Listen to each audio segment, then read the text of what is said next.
Sure, my name is Refai Arefin. I'm the imam at the Islamic Association of Greater Hartford. It's well known as the Berlin Mosque, and we're located at the Berlin Turnpike. I've been doing this since 2013. I actually born and raised in New York, but I've traveled abroad to many countries. I studied in Egypt and Syria, so I'm schooled in the traditional Islamic sciences and Islamic law, and I'm also a practicing attorney here in the state of Connecticut. So a little bit of east and west. So the word halal means permissible, and in order to understand halal, you have to go back to the traditions that preceded the Islamic rules, so Judeo-Christian principles. In fact, a common theme throughout prophethood is that although there are a multitude of animals, there are certain animals and certain ways of eating which God has made permissible for human beings to partake in, and that there are certain categories of food which are not permissible. So halal indicates the ruling in terms of whether it's permissible or not. So for example, there's certain categories of meat which are not halal, pork being the most famous. But then there's also meat which by religious virtue is not permissible. So for example, if somebody were to prepare an animal in a name other than God, then that would not be permissible. Or if somebody were to trap or torture an animal, trapping in Islam is considered a form of torture of the animal because the animal doesn't die an immediate death. That would also not be permissible to eat. So halal is all of that category of meat which fulfills all of the Islamic requirements. I just want to add one more note, is that throughout the Quran, there are verses in which God says, in the Arabic it says, "Kulu min tayyibati ma razaqnakum, halalan tayyiba." So wherever God says, eat halal food, permissible food, it's always followed with the word tayyiba, which means wholesome. Eat halal and wholesome food. And so that has garnered volumes of interpretation of why is it that God is suggesting that there's a higher standard of wholesomeness that's associated with food. So there's a minimum requirement that's halal, and then there's food which is tayyib, which is wholesome. And that's a higher degree that a Muslim aspires to partake in.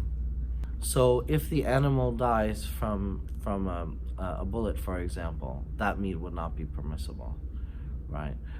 So it's in the Islamic ruling, hunting is not considered a humane form of slaughtering the animal. Because of the way in which the animal dies, it's not instantaneous in the way that a single strike of a sharp knife would be. And so therefore the animal would be in unjustified pain. Because the purpose of the slaughtering of the animal should not be for sport. It should be for the purpose of providing food, meat being considered one of the sources of food. It shouldn't be the primary source of food for human. It never should be, although we've kind of made it to be that way. So God mentions that I have made the eating of animals permissible for you. And of course we have many Muslim vegans and vegetarians who've opted that they don't want to partake in that, which is fine and I think encouraged as well. But if you are going to do so, then you have to do it in a way that comports with the rules and also minimizes the pain to the animal as much as possible, and views the slaughtering of the animal as something purposeful. So there should be intentionality behind it, that I'm doing this because I see the life in the animal, and yet I'm able to do this because God has made this permissible for me to do so, and therefore I'm still going to value that loss of the animal's life and honor it and make sure that there's dignity associated with it. Where God says, eat food which is wholesome. So since it comes in that form, God mentions in another verse in the Quran that God does not hold one to account what one is not capable of doing. So for example, when the Islamic concept is that all of the rulings are possible, and if one encounters a situation where they're not, then they fall in a category of an excuse. So for example, if somebody's starving and the only food that's available is a ham sandwich, then it becomes permissible. The person is excused. So it's situational type ethics, as they would say in philosophy, right? So Muslims are not Kantian, in how we view absolute right and wrong, because there are situations in which things which ordinarily would not be permissible become excused. However, I think it is possible, because God says, eat food which is wholesome, but then doesn't explain what that means. So if we consider the food chain, so then we have to start at the very beginning in terms of how food is mass manufactured.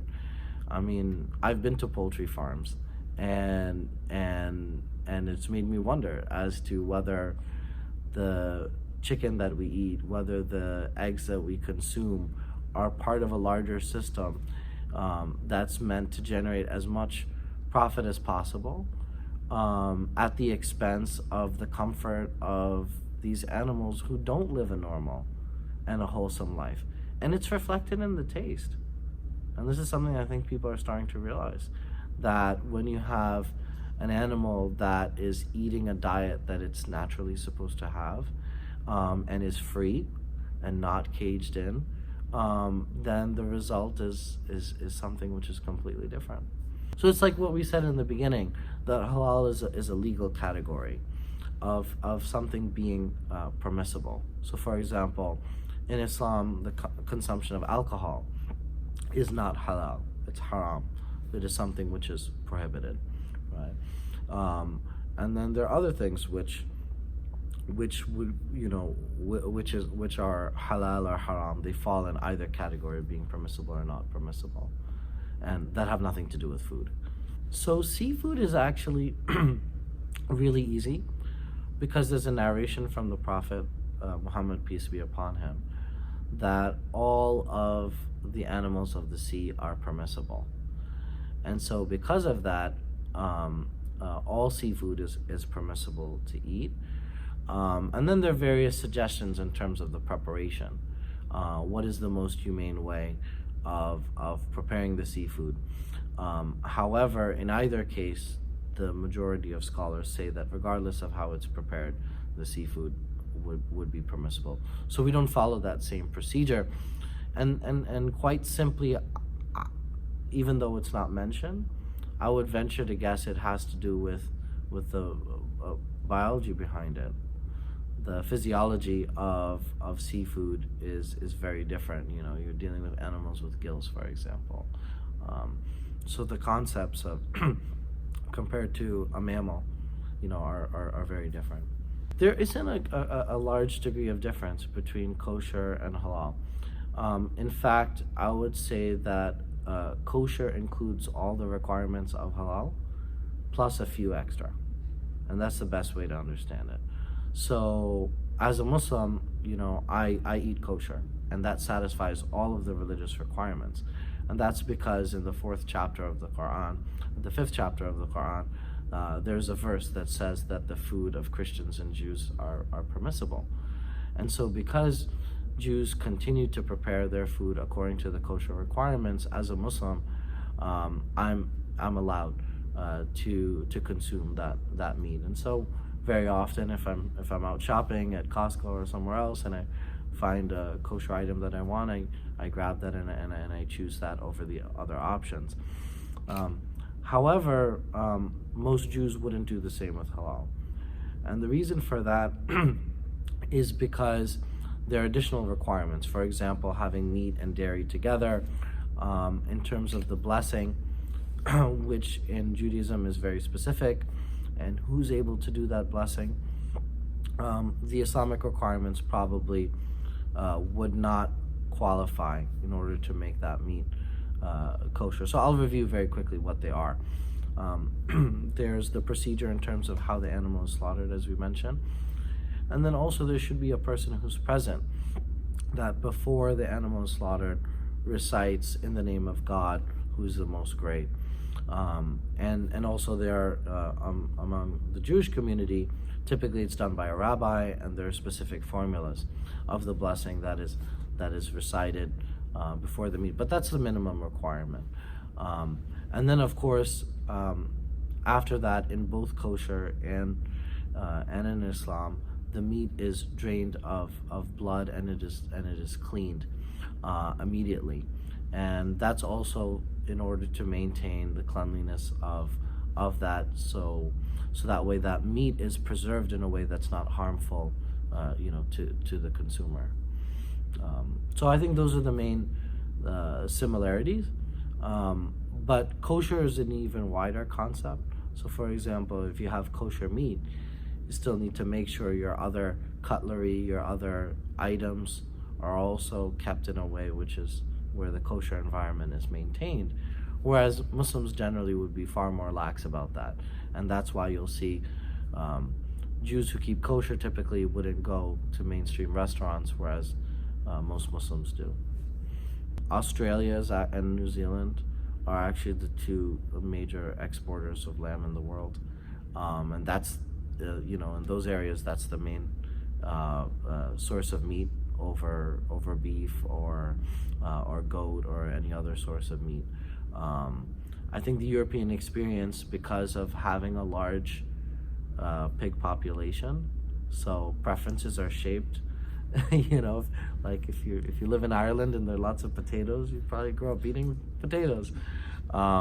Years ago, tomatoes were unknown, right, in Europe, because they were afraid of them. Tastes evolve over time. I think just because lamb just wasn't as present in the West, United States, in the quantities of cows, and because of that history of cow herding and being such a great part of the American history and heritage, that people just didn't really adjust, and they didn't, it's not part of that cultural experience. But what's really interesting is that's actually changing. There's a lot of lamb farms that are coming up in the U.S., and actually we're starting to export a lot as well. And it's actually, I've heard that it's more profitable than many of the other industries, because it's on a smaller scale. It's more independent farming rather than the giant, beef producers. So I think that's changing, and I think people's tastes are changing as well. Well, I think we don't have to look that far. We have great models, particularly in New Jersey, Pennsylvania.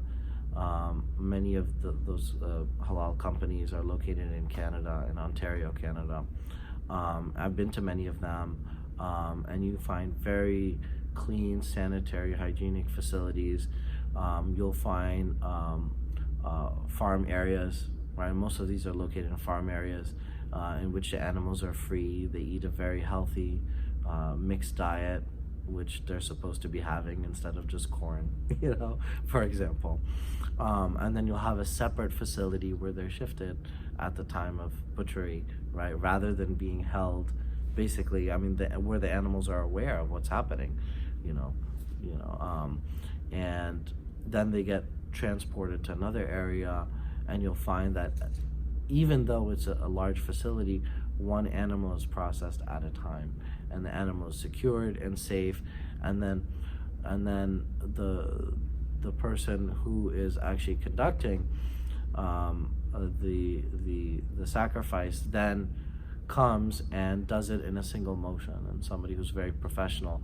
And then the facilities it's a tiled room in which the animal is then hung, and the blood is drained, and there are water jets that automatically clean that facility, and then it's taken down the line, and the meat is prepared, and then the next animal is processed. So from the perspective of the animal, it's a very humane way. Of course, there's no way to eliminate pain altogether in the slaughter of animals, and that's why I personally feel we should reduce the amount of meat that we do. But if we are going to eat meat, then we should aspire to reduce the pain as much as possible, and I think the Islamic procedure does that. And there are places that you can tour that follow that specific religious imperative, and they also fulfill the USDA, the federal and the local and the health department requirements. So the only obstacle of that is economies of scale. And I think in many cases you have small operators who are trying to get on their feet and may not have put together the resources necessary in order to do it well. So as a community, we need to send that message that if you're going to take on an endeavor, you need to make sure that you've put together the resources, especially when you're dealing with live animals that have feelings, and meat which people consume, that halal is not good enough. What we need the operators to do is to make sure their operation generates food which is halal and also tayyib, which is wholesome and clean and hygienic. In terms of there being too many animals in one space, you have to look at it from two different angles. One is the meat halal, and the second is the operation halal. So the operator is held account to God in his treatment of animals. So there are numerous traditions. There are verses of the Quran that talk about kindness and care to animals. There's a narration from the Prophet Muhammad about a person who had engaged in sin her whole life and was kind to a thirsty dog and climbed and provided water to a thirsty dog. And because of that, that was so pleasing to God that she entered into paradise.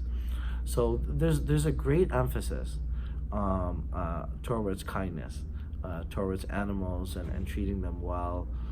And it goes even to the smaller level of bugs and even things that are disruptive. And certainly the case for larger animals. So within that context, it's not going to prevent the meat from being halal, but it does pose an issue, which is that each person is going to be held accountable for their treatment of animals. And if it's not humane, if it causes injury or pain to the animal, then it's definitely not halal. Yeah, there's another principle in Islamic law. It's about the prevention of harm, called darar. So anything which causes bodily harm or injury, including sickness or disease, is haram by definition. So that would be another further degree. And then there's one thing which we haven't spoken about, which is that the Islamic ruling is that all people should adhere to the rules of the area where they live. So if you live in Mali, you have to follow the rules in Mali. If you live in Indonesia, you have to do the same. And so anyone who chooses to operate a business within the state of Connecticut has to follow the rules, because as a society we've put together some do's and don'ts. And in order for things to run smoothly, I think it's important that everybody follow the rules. And what's important for people to know is you're always going to have people who don't.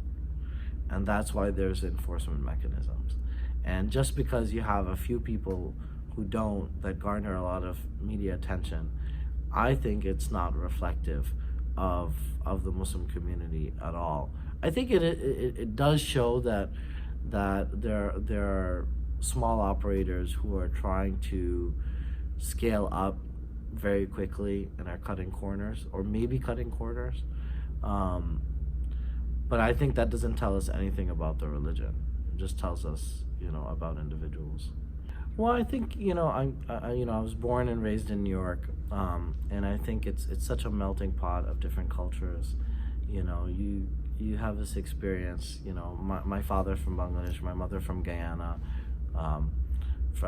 surrounded by lots of Catholics, Jews, people from the Dominican Republic, Puerto Rico, all different cultures, and all learning about each other. So it's this wonderful environment, and I think because of that, there's a lot of acceptance. And there isn't this suspicion that, oh, well, you're speaking Spanish, so therefore you're not interested in speaking English. People understand that a person can speak both. And that they can maintain their cultural heritage and also can adopt some American, archetypal, American traditions as well. So I think because of that, and there are people like that everywhere. There are certainly people like that in Connecticut who are open to new experiences. But you don't have to be open to new experiences in order to be open to people, you know. You might be a kind of person who, when you go to a restaurant, you're not adventurous. You know, you just order the same thing. You go for the simple burger and that's it, and French fries. That's fine. But when dealing with human beings of different races and different ethnicities, I think we need to do better. We live in a world of, 7 billion people, and we have access to all of them at our fingertips through social media, through YouTube, through a channel like yours. You know, somebody might be watching this from China, right? Assuming it makes it there, or from Africa. So people are talking to each other. The world has gotten smaller, but unfortunately, our minds and our hearts have also gotten smaller. There's a feeling of isolation that a lot of people want. There's nostalgia of the past, that things used to be great, and that we want to go back to what's familiar. And I understand that, and I don't blame people who feel that way. That this is changing too fast. Society's changing too fast. These millennials are too open to new things. That's fine. But when you turn that towards stereotyping and prejudice against entire groups of people, when you shift that feeling of being unnerved by change and you turn that into hatred, that's when I have a problem. And I think that as a society we can do better, and we need our leaders to bridge that gap and to bring people close to each other, and make that happen. As the imam of this mosque, we have over 300 families here. We serve between 500 and 600 people. We have taken the lead in Connecticut for decades in interfaith understanding and outreach. I've been to dozens of churches. We're part of the CCIU, Connecticut Center for Interfaith Understanding. We're part of their Honest Conversation series. I've been to universities. And we talk on the media, and we just want people to know more about Islam and to understand that Islam is not that different, and that at the human level, we're all really seeking the same thing. So the issue of stunning comes up when dealing with larger animals, because you're concerned with the safety of staff, and you also want to make sure that when dealing with a larger animal, that the slaughter is immediate and reduces the pain as much as possible. So stunning is a practice that goes back to about the 1970s in the US, I would say, maybe 1960s, and to various degrees. There's some places that move more towards it's a higher voltage, right? So it's typically there's some electricity which is used, and it's used in a specific spot. So because of that, there was initial resistance within the Muslim community. They said, well, you're electrocuting the animal, and that causes pain, and that's a form of torture which is prohibited. But then later, as more research was done and the practices got better, then I think the majority of scholars do allow it, as long as it's just the minimum amount necessary in order to make the animal less conscious and to make the slaughter faster. So again, the goal in mind is not, shouldn't be maximizing profits. It should be how to reduce pain to the animal as much as possible, and also making sure that the animal doesn't die from the electricity itself. Well, I think the diversity of thought in Muslim majority countries is the same as the diversity of thought in America. We have 340 million people, and you'd be hard pressed to find two that agree on everything, right? Just go to talk politics at the dinner table, in a family gathering, and you'll find out how different, people's views are. And I think that's a sign of a very healthy society where people can exchange ideas and try to arrive at the truth. I think it's very healthy when people can have those debates surrounding religion. I think it's hard for people to. That's why there's, everybody always says, don't talk about religion, don't talk about politics. Because there's this idea that it divides people, but it shouldn't be. At its essence, religion is about spirituality. Religion is about ethics. It's about moralities. It's about values. It's about trying to take the human being and the soul and to refine it and to bring out, accentuate those good qualities and to lift a people to be the best version of themselves. So if we view religion that way, then we can have these exchange of ideas and we can have scholarly debates, we can have universities in which ideas are exchanged. And that does happen in every Muslim majority country. Unfortunately, the legacy of colonialism has been of authoritarian regimes. And what these authoritarian regimes have realized is that religion is a very, very powerful tool of controlling the population. And these are not religious regimes, by the way. I mean, the vast majority of them are socialist, right? Coming out of the 1960s, right? Socialists, communists, some of them kingdoms, I can think of a couple. And they're, in many cases, very brutal regimes. In many cases, many of them allies of our country, although they don't share any values with us as an administration. And they've realized that, well, if we dictate religion to people and we tell them how to think, suddenly we can subdue our population. But at the lower level, there is still that civil society. And I think if democracy only works if you have a free exchange of ideas, if you have freedom of speech, if you have freedom of expression, if you have freedom of religion. Otherwise, it's just a procedure. It's when people can voice opposition to mainstream thinking, to whichever party happens to be in the majority. That's true democracy. And I wish, as an American Muslim, I think that's an important message that we need to send the rest of the world, which is that I've been to over 30 countries. I've been to more than 20 Muslim majority countries. And with confidence, everywhere I go, I tell them, I say, America is the best country for a Muslim to live in, because we practice our religion freely and without any interference, and no one dictates how we should practice our religion. I wish they were able to do the same, and I hope that as democracy spreads, that they enjoy the same kind of freedoms that we have here. Sure, I mean, the last thing that I would mention is that we talked a lot about rules, and we talked a lot about do's and don'ts. At the end of the day, when you're dealing with religion and spirituality, you're dealing with the spirit of the law as well.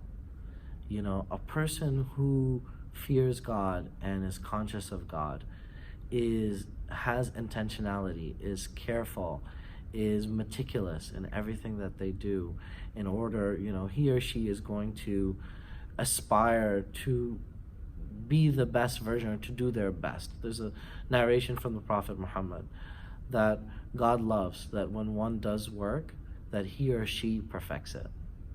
So I think that as long as we start competing and being the best, and to try and follow the spirit of the law in our kindness to animals and in our aspiration to provide wholesome and healthy, organic food that doesn't cause harm to the end consumer, I think that that's going to, instead of creating a race to the bottom, it's actually going to push people to do better.